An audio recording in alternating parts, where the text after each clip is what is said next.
In photosynthesis, the leaves of the plants, they absorb the sunlight. The leaves of the plants absorb the sunlight. They absorb sunlight.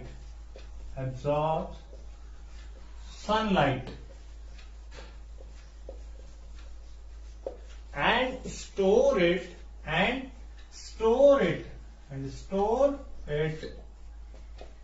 in the form of food. Store it in the form of food. As we all know that all living organisms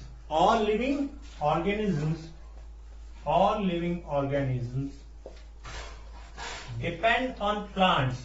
All living organisms depends on plants for their food. Either directly or indirectly. All living organisms depends on plants. They depends on plants for their food. Either directly or indirectly. Thus, solar energy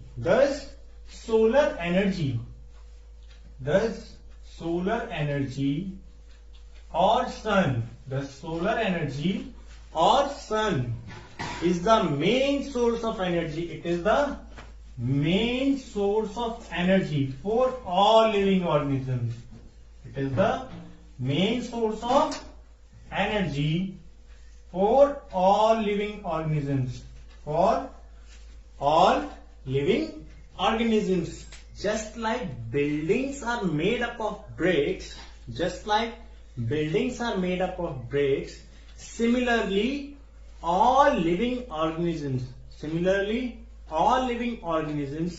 are made up of tiny structures that are called cells.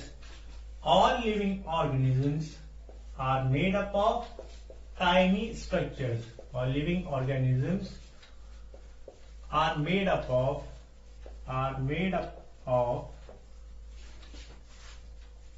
tiny structures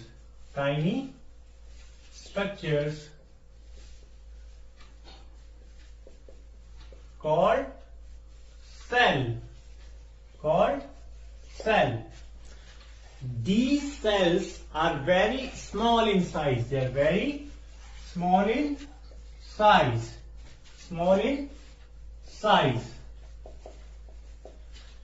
They cannot be seen with the naked eyes.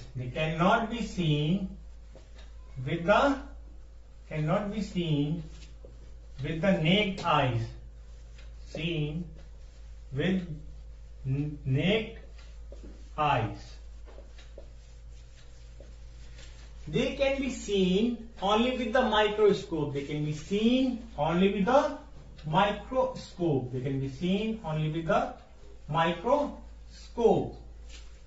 Now there are some organisms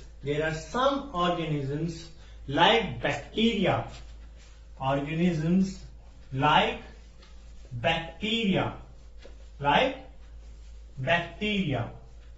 I think you have heard this word bacteria. In class 6. So organisms like bacteria are made up of single cells.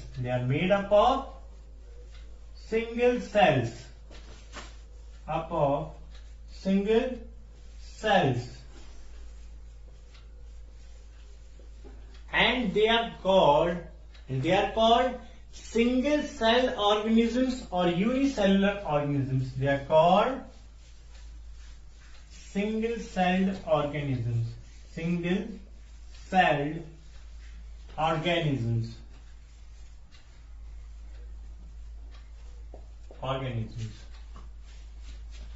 Now most of the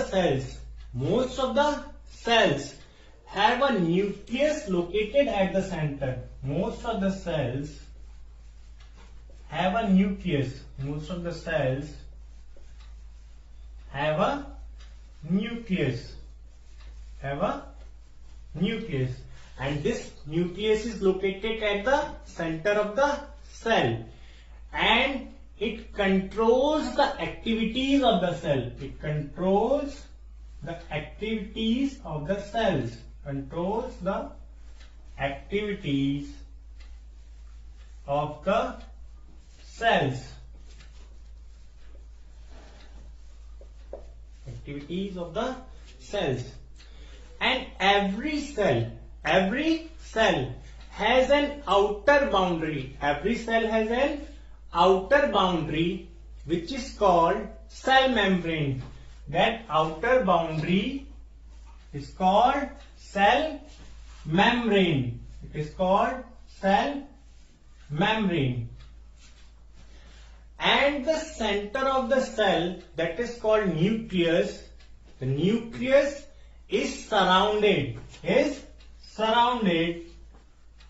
by a jelly-like substance. The nucleus is surrounded by a jelly-like substance.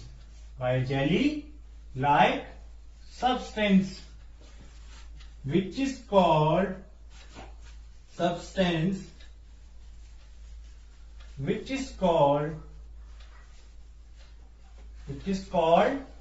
cytoplasm. That jelly-like substance is called cytoplasm. As we can see in this picture also, this is a large view of a tiny cell, that very small size cell which we cannot see with the naked eyes. There is an outer boundary that is called cell membrane, and at the center there is nucleus, and the nucleus is surrounded by the cytoplasm. It is surrounded by the cytoplasm. And photosynthesis takes place in other parts of the plants? Can photosynthesis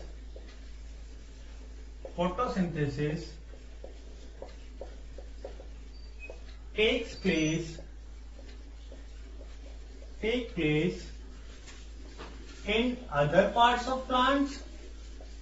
In other parts of plants? What do you think? Can it take place? Yes, it can take place in green parts of the plants. It can take place in green parts of the plants. Green parts. Which are those green parts? Stems and branches. Stems and branches. Stems and branches. So photosynthesis can take place in green parts of the plants, which are stems and branches. Now the desert plants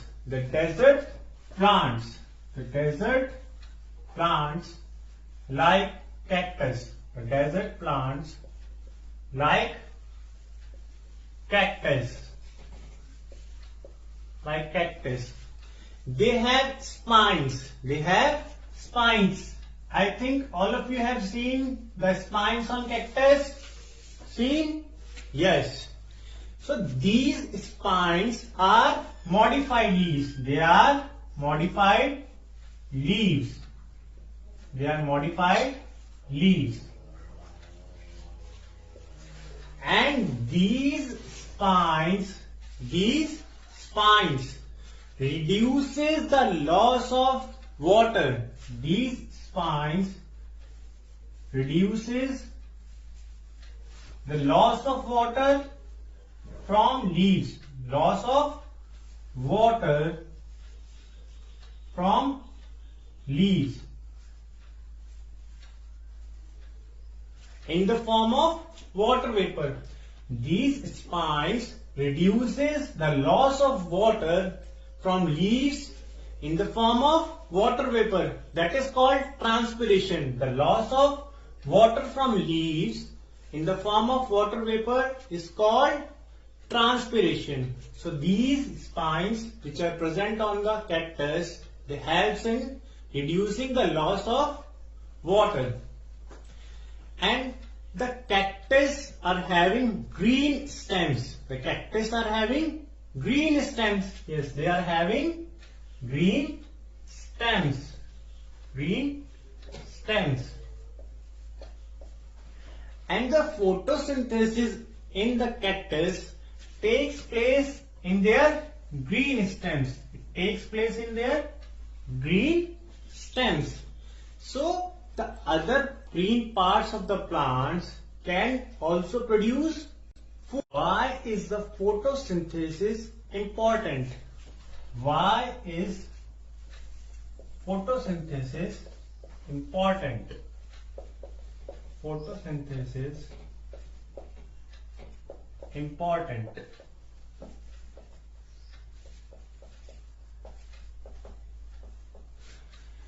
The photosynthesis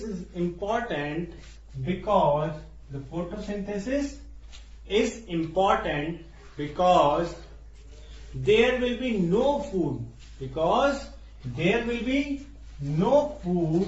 There will be no food if photosynthesis will not take place.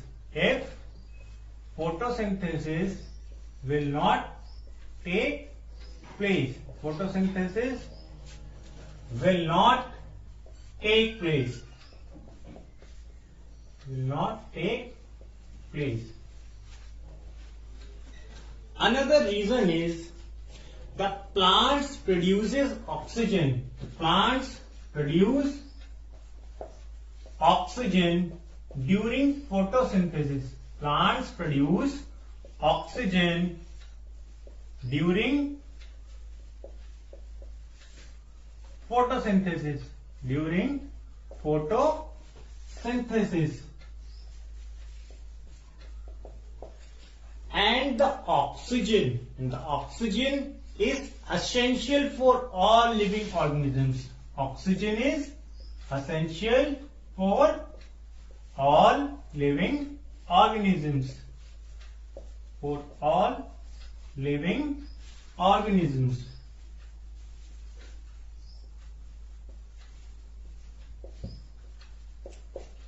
So why is photosynthesis important?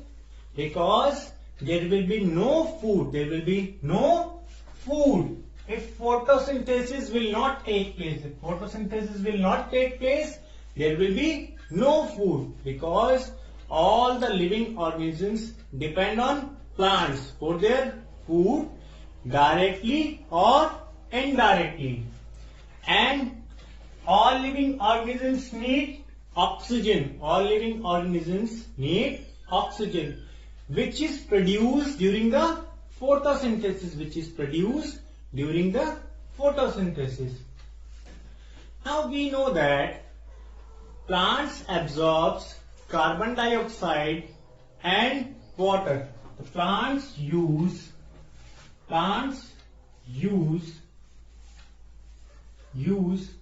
carbon dioxide and water. Carbon dioxide and water in the presence of chlorophyll. In the presence of chlorophyll and sunlight. In the presence of chlorophyll and sunlight.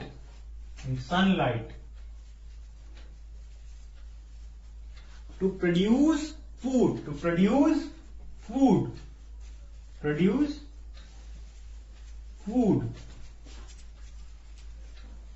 And the food is prepared in the form of carbohydrate. It is prepared in the form of carbohydrates.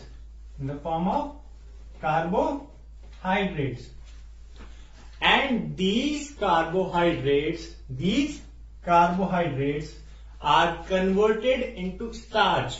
These carbohydrates are converted into starch so that it can be used later on. These carbohydrates are converted into starch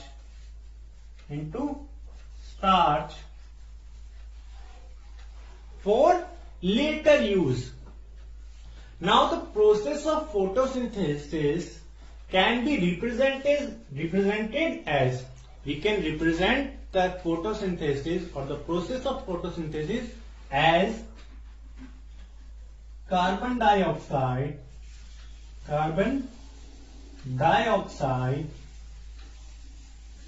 plus water in the presence of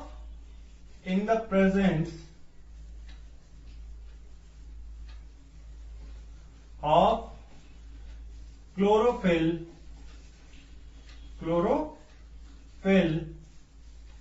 and sunlight. In the presence of chlorophyll and sunlight gives carbohydrates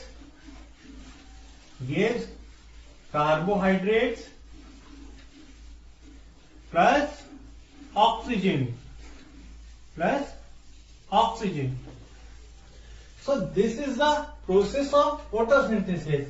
In the photosynthesis, plants use carbon dioxide and water in the presence of chlorophyll and sunlight to prepare carbohydrates and oxygen. So plants are very essential for all living organisms. If plants will not be there, then we also will not be there. There will be no living organisms. Because all the living organisms depend on plants for their food, and the oxygen that we use, that we consume, we get from plants, that is prepared by the plants. What do you think the leaves which are red, brown or violet in color, can they also perform photosynthesis? The leaves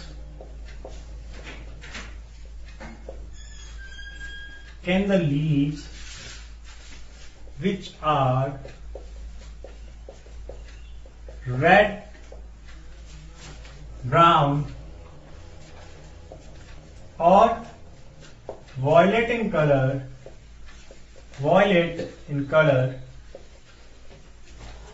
can they also perform photosynthesis? Can they also perform photosynthesis?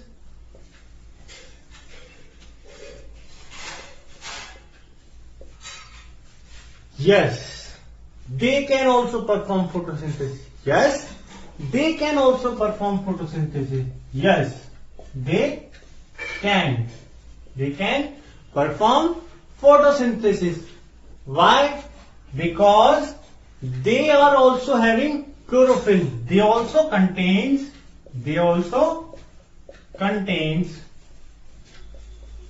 chlorophyll.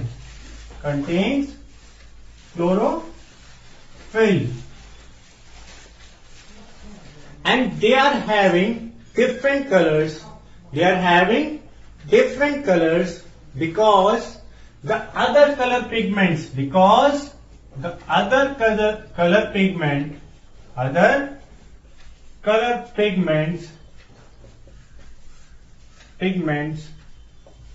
are more than the green pigment. Because the other color pigment are more than the green pigment.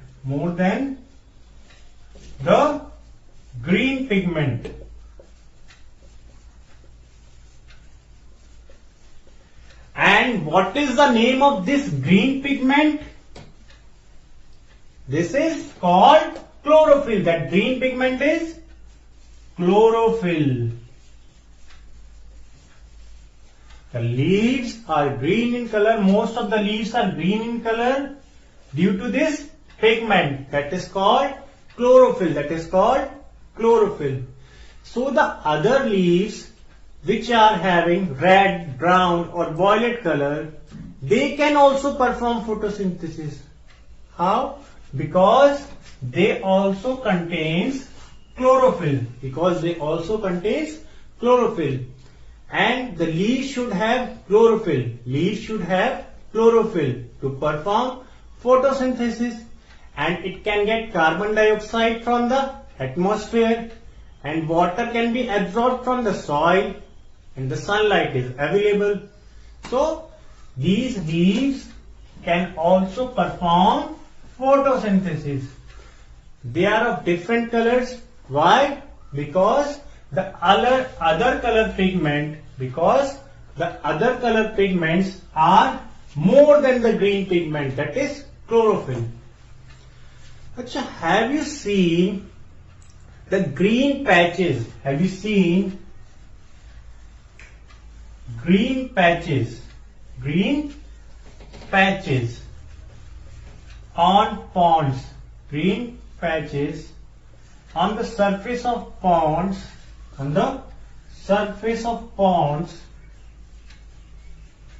or stagnant water, on the surface of ponds or stagnant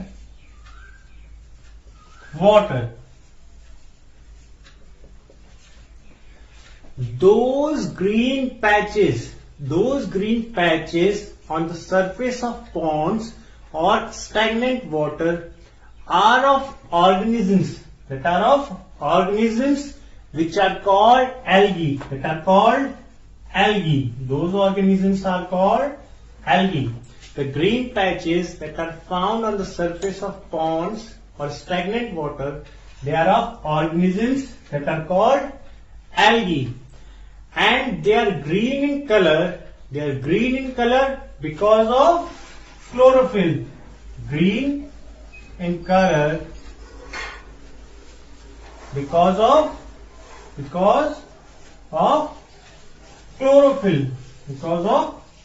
chlorophyll. And they can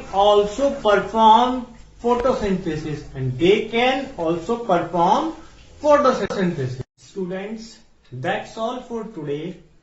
Now, the rest of the part of the chapter we will continue in our next video.